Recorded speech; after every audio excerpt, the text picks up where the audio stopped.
Court ने बानी PTI का 12 मुकदमात में जिस्मानी रिमांड कल अदम करार दे दिया। लाहौर हाई कोर्ट के 2 रुकनी बेंच ने बानी चेयरमैन पीटीआई की दरखास्तों पर महफूज फैसला सुना दिया। बानी पीटीआई की वीडियो लिंक पर हाजिरी का हुकूमती नोटिफिकेशन भी कल अदम करार।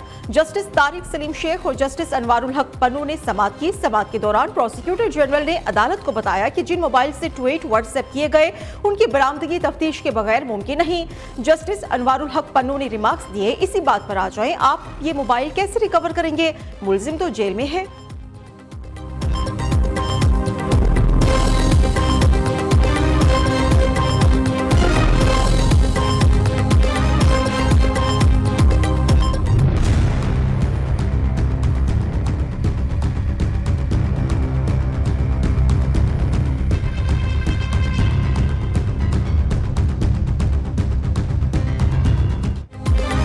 वज़ीर आला खैबर पख्तूनख्वा की ज़ेर सदारत एपिक्स कमेटी का इजलास जारी। बन्नू वाक़े से मुतल्लिक जिरगे के मुतालबात पर बहस, अहम फैसले मुतवक्के। सूबाई काबीना के अरकान, core commander Peshawar, IG, chief secretary के अलावा जिरगे के 5 मेंबर्स भी इजलास में शरीक।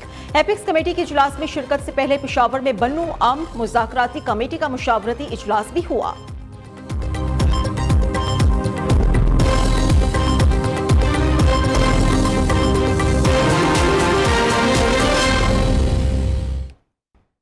अभी आपको बराह रास्त ले चलेंगे। Chief justice Islamabad high court तकरीब से खिताब कर रहे हैं। शनासाई होगी तो ही हम उनकी मदद कर सकेंगे और उनको हेल्प कर सकेंगे। सो ये चीज खाली फॉर लॉयर्स नहीं है, इवन फॉर जुडिशरी भी है कि हमने जो कुछ करना है कानून के मुताबिक करना है। हमने भी जो इंसाफ देना है वो कानून के मुताबिक देना है। लॉर्ड डेनिंग का बड़ा मशहूर एक कोट है, there is no such thing as justice, there is always justice according to law. हमने जो इंसाफ डिस्पेंस करना है वो कानून और कायदे से करना है, हर वक्त हर जगह अपने कॉन्शियस के हिसाब से नहीं करना।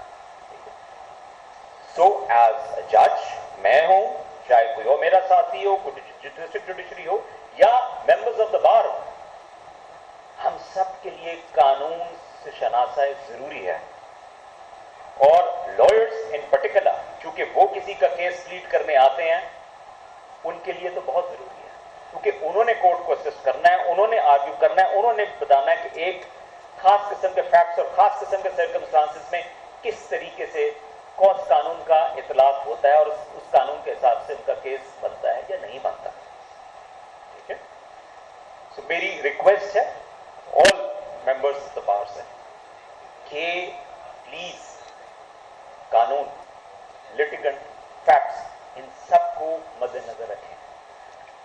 बार काउंसिल के जो कोड्स हैं, एथिक्स हैं, उसके अंदर भी ये है कि आपने अपने लिटिगेंट को मिसगाइड नहीं करना, उसको कानून के मुताबिक गाइड करना है। ये रिस्पॉन्सिबिलिटी हम सब की है, क्योंकि मेन स्टेक होल्डर पब्लिक है।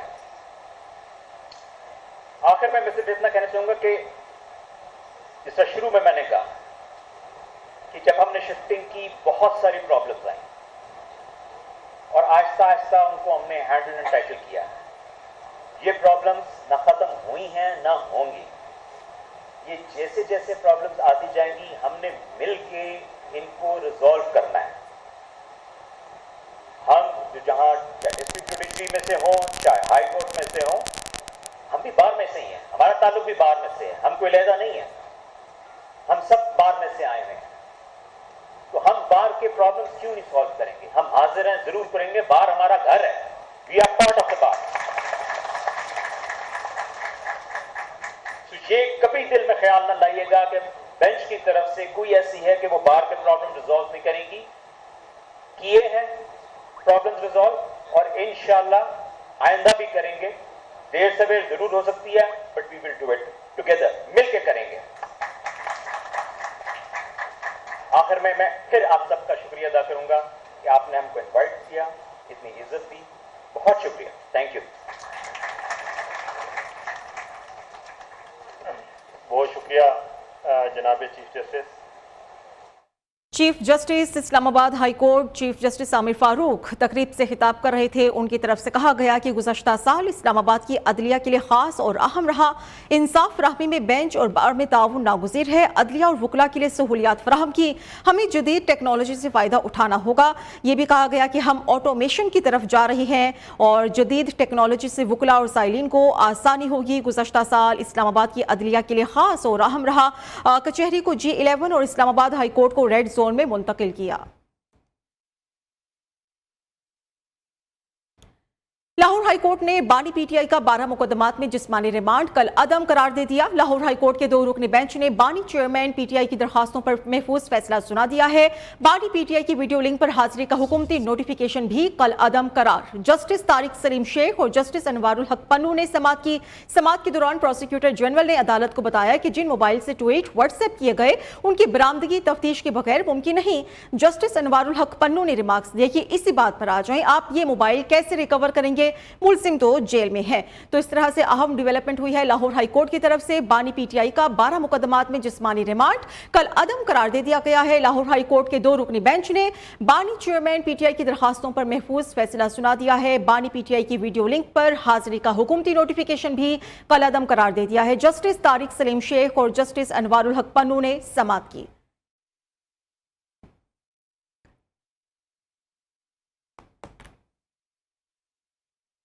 वज़ीर इत्तलात पंजाब अस्मा बुखारी कहते हैं कि इस हुकूमत की हैसियत ऑपोजिशन जैसी है। हमारा हर इकदाम बेअसर और एक बंदे को धड़ाधड़ इंसाफ के लिए मसीहा मौजूद है। अदालत से पूछने आई हूं, क्या इंसाफ सिर्फ तहरीके इंसाफ के लिए है या बाकियों को भी मिलेगा? लाहौर हाई कोर्ट के बाहर मीडिया से गुफ्तगू में अस्मा बुखारी ने कहा कि पीटीआई की दरखास्तों पर 3 मिनट में नंबर लगता है, 15 मिनट में समात और फौरी इंसाफ मिल जाता है। हमारी दरखास्तें अदालती तातीलात के बाइस मुअख्खर कर दी जाती हैं। अदलिया से मरियम नवाज शरीफ कौम की बेटी है, मरियम औरंगजेब कौम की बेटी है। सानिया आशिक के वालिद साहब की जो है वो तस्वीर के साथ उसको स्कैंडलाइज किया गया। वो कौम की बेटी है, इस हाई कोर्ट में हो या इस्लामाबाद हाई कोर्ट में हो। रिवायत है, पिटीशन दायर होती है, एग्जैक्टली 3 मिनट के अंदर उसको नंबर लगता है, 15 मिनट के अंदर अंदर जो है वो फिक्स होके इंसाफ मिल जाता है उनको। मैं पूछने आई हूँ कि जी इंसाफ जो है वो सिर्फ तरीके इंसाफ को मिलना है या ये इंसाफ जो है वो किसी और के लिए भी है? यहाँ पे अदालती टाइम खत्म होने के बाद तातीलात के बीच में सिर्फ एक पार्टी की पिटीशंस लगती हैं। कुछ लोग जेलों में भी मुल्क को नुकसान पहुंचा रहे हैं। पीटीआई वाले पाकिस्तान दुश्मनी में हर मनफी काम कर रहे हैं। सीनियर वजीर सिंध शर्जील मेमन के लफ्ज़-ए-वार कहते हैं कि बानी पीटीआई की शक्ल में एक मसनूई शख्स को मसनूई लीडर बनाकर पेश किया। 2018 में आरटीएस बिठाया गया, पूरे मुल्क के मैंडेट पर डाका डाला गया। 9 मई को अवाम ने देखा कि कैसे कौमी अमलाक पर हमला किया गया, कौमी यादगारों की बेहुरमती की गई। कौन सी सियासी जमात पेट्रोल बमों से हमला करती है? आप दहशतगर्द जमात नहीं तो जमान पार्क घर से पेट्रोल बम कौन फेंकता रहा? वज़ीर आला अली अमीन गंडापुर की सदारत में एपिक्स कमेटी खैबर पख्तूनख्वा का इजलास जारी है। इजलास में chief secretary, core commander Peshawar, GOC Kohat, IG police शरीक हैं। RP बनू और दीगर आला हुकाम के अलावा बनू आम कमेटी के 5 मेंबर्स भी इस इजलास में मौजूद हैं। वज़ीर आला अली अमीन गंडापुर की सदारत में एपिक्स कमेटी खैबर पख्तूनख्वा का इजलास जारी है। इजलास में chief secretary, core commander Peshawar, GOC Kohat, IG police शरीक हैं, जबकि RP बनू और दीगर आला हुकाम के अलावा बनू आम कमेटी 5 मेंबर्स भी इस इजलास में मौजूद हैं। वज़ीर आला अली अमीन गंडापुर की सदारत में एपिक्स कमेटी खैबर पख्तूनख्वा का इजलास इस वक्त जारी है। बनू में 2 रोज के लिए दफा 144 लगा दी गई है। जिला इंतजामिया ने 2 दिन के लिए असलहा की नुमाइश, काले शीशों वाली गाड़ियों और ड्रोन कैमरास के इस्तेमाल पर पाबंदी आयद की है। डिप्टी कमिश्नर बनू के दफ्तर से जारी एलामिया में कहा गया है कि हाई प्रोफाइल सरकारी ऑफिशियल्स के दौरे के बाइस दफा 144 लगाई गई है। खिलाफ वर्जी करने वालों के खिलाफ सख्त एक्शन लिया जाएगा। वज़ीर आला पंजाब मरियम नवाज ने पंजाब सोशो इकोनॉमिक रजिस्ट्री मंसूबे का इफ्तिताह कर दिया। तकरीब से खिताब में कहा कि पंजाब में जिस काम की सबसे ज्यादा जरूरत थी वो शुरू कर दिया। डेटा इकट्ठा करने से असल हकदारों का पता चला। डेटा के मुताबिक फैसले नहीं करेंगे तो टारगेट हासिल नहीं कर सकते। किसानों का दुरुस्त डेटा इकट्ठा किया जा रहा है। लोगों ने टैक्स से बचने के लिए जमीन तोड़कर रजिस्ट्रेशन करा रखी है। डेटा इकट्ठा करके अपना घर स्कीम का आगाज करने जा रहे हैं। जो लोग अपनी रजिस्ट्रेशन कराएंगे वो स्कीम के हकदार बनेंगे। हर जिला से जुराइम का डेटा भी इकट्ठा किया जाएगा। खुसूसी अफराद के लिए भी पंजाब हुकूमत इकदामात करेगी। वज़ीर आला पंजाब मरियम नवाज ने पंजाब सोशो इकोनॉमिक रजिस्ट्री मंसूबे का इफ्तिताह किया और तकरीब से खिताब कर रही थी। उन्होंने कहा कि पंजाब में जिस काम की सबसे ज्यादा जरूरत थी वो शुरू हो चुका है। डेटा इकट्ठा करने से असल हकदारों का पता चला। डेटा के मुताबिक फैसले नहीं करेंगे तो टारगेट हासिल नहीं किया जा सकता। किसानों का दुरुस्त डेटा इकट्ठा किया जा रहा है। लोगों ने टैक्स से बचने के लिए जमीन तोड़कर रजिस्ट्रेशन करा रखी है। डेटा इकट्ठा करके अपना घर स्कीम का आगाज करने जा रहे हैं। जो लोग अपनी रजिस्ट्रेशन कराएंगे वो स्कीम के हकदार बनेंगे। हर जिला से जुराइम का डेटा भी इकट्ठा किया गया है और खुसूसी अफराद के लिए भी पंजाब हुकूमत इकदाम करेगी।